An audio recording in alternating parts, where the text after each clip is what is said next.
శ్రీ పరాభవ నామ సంవత్సరం ఉత్తరాయణం వసంత ఋతువు చైత్రమాసం కృష్ణపక్షం సూర్యోదయం ఉదయం 6:05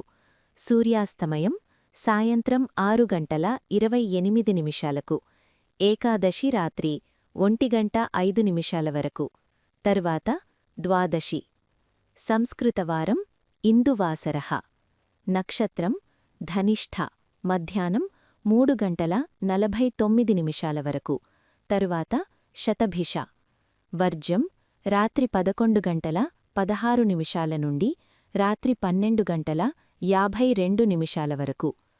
దుర్ముహూర్తం మధ్యాహ్నం 12:41 నుండి మధ్యాహ్నం 1:30 వరకు